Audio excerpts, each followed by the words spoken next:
Yeah, students, the next code which we are going to see is 8:1 multiplexer. In this, we are going to write RTL code for multiplexer, and then we are going to write the test bench and see how the output is going to come. So, before entering into the session, please subscribe our channel. So, what is multiplexer? We know that multiplexer is a digital circuit that has many inputs and one output, and it uses select line to choose which input goes to the output. Look at here. Since we are using 8:1 mux, here we have 8 inputs and one output, and here there is selection line that selects which input to go to the output. And we have 8 inputs, and 8 inputs are given as D0, D1, D2, D3, D4, D5, D6 and D7. And select line decides which input to connect to the output Y. And here it is 8 inputs, so 2 power 3 is equal to 8, and totally we have 3 select lines. So this is the multiplexer, and now we are going to start the RTL code. Let's now start our RTL code. To write the RTL code, the first thing we need is module, and then obviously we are going to give the module name. And after giving the module name, we are going to open the bracket. Look at this. First, we are giving the input, that is D. It is an 8-bit input bus. It represents 8 inputs, that is 0 to 7, and we give it as D0, D1, D2, D3, D4, D5, D6, D7. So we are assigning the input, and one more input we need is selection. So look at here, it is given as SEL. This is 3-bit selection line, and possible values here is 0000 to 111, and this decides which input goes to the output.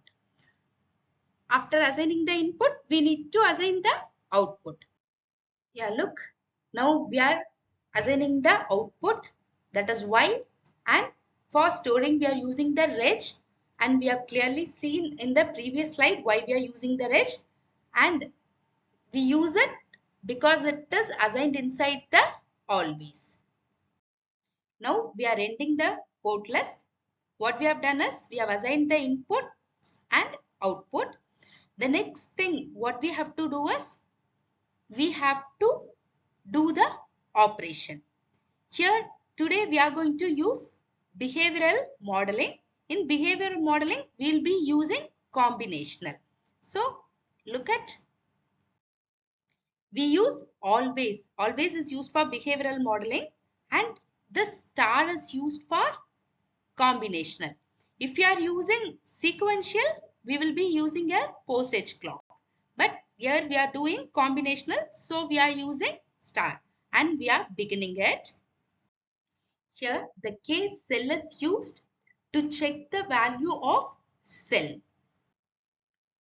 and we are giving the values, that is here look at this. This is 3-bit binary 000 and Y D0. What does this means? If cell is 000, it selects the output as D0, and if cell is 001, it selects the output as D1. Similarly, if cell is 010, it selects the output as D2, and D3, D4, D5, D6, D7. Next is default. Default Y is output, and this one represent 1 bit, and B is binary and 0. Why we are giving this statement means this default statement act as a safety net. If the select line doesn't match any condition, the output is forced to 0.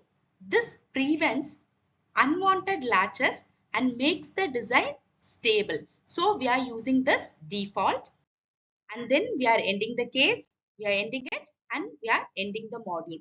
So this is the RTL code of 8:1 mux.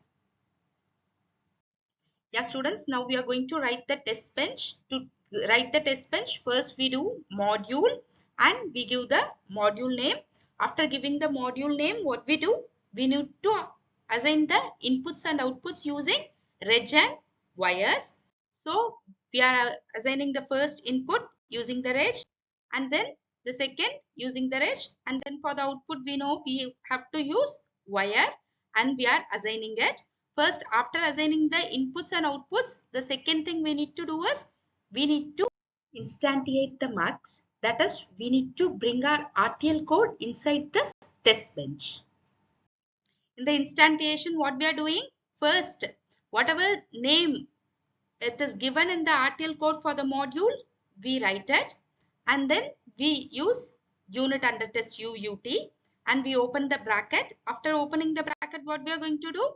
We are going to connect a test bench input with the module input, that is D with module D, and then test bench cell with module cell, and then test bench output is connected with the module output.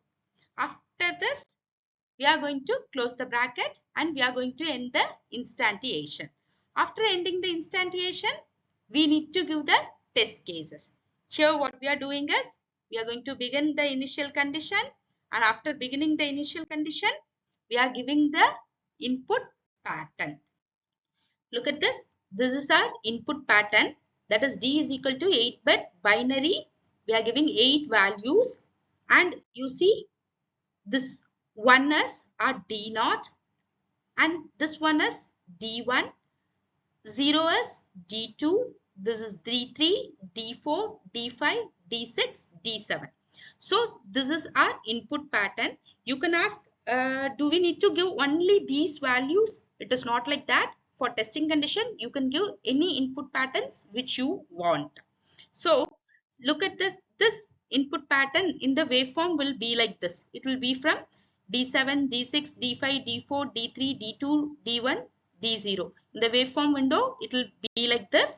And then we will be giving our select lines, and using that select lines, it will be selecting the inputs. So next, you see, we have to give the select lines, and for each select line execution, we need to give some time delay. That is, we are giving 10 nanosecond. That is, change select every 10 nanosecond. You see, first cell is 3-bit binary. When it is 000, it executes the first condition, and after 10 nanosecond, when the cell is 001, it executes the next condition, and after 10 nanosecond, it will be executing each and everything, and after completing 111, it finishes, and after that, it ends the module. So this is the test bench. In this test bench, the first thing we do is we assign the input and outputs using reg and wires, and next we instantiate the RTL code into this test bench, and then we give the input patterns, and then we give the select conditions. After completing this, we will be finishing and ending the module. Next, let's see how we are going to see all these in output window. Look at this. Next one is, this is the input pattern we have given. Our input pattern, it is given here. You see, D7, D6, D5, 4, 3, 2, 1, 0. For each thing, the value we gave here is, it is here 1, 0, 1, 0, 1, 0, 1, 1. These are all our input patterns. And then we have to check the output conditions. Look at this. When cell is 0, 0, 0, it selects the D0. What is D0? It is 1. So the output is 1. And when cell is 0, 0, 1, it selects D1. So what is our D1? It is 1. So 1. When cell is 0, 1, 0, it selects D2. What is our D2? This one. It is 0. So 0. And if cell is 0, 1, 1, it selects D3. What is our D3? It is 1. So 1. Similarly, it goes like that for everything here. And here we have inputs. Now we have to check the output. So we know that if cell is 0, 0, 0, it selects D0 and output is 1. You look at here, If cell is 0, 0, 0, it is selecting the D0 and the output is 1 here. And if cell is 0, 0, 1, the output is 1. If cell is 0, 0, 1, the output is 1. And if it is 0, 1, 0, the output is 0. Look, if it is 0, 1, 0, the output is 0. Similarly, we can check for this condition. If cell is 1, 1, 0, it is 0. See here, if cell is 1, 1, 0, the output is 0. And we can check for this condition. If cell is 1, 0, 0, the output is 0.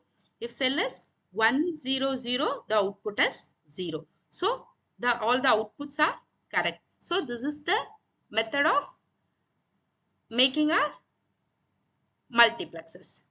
So students, today we have completed the multiplexers. In the next class, we will be seeing demultiplexers, encoders, decoders, and lot more things we are going to see.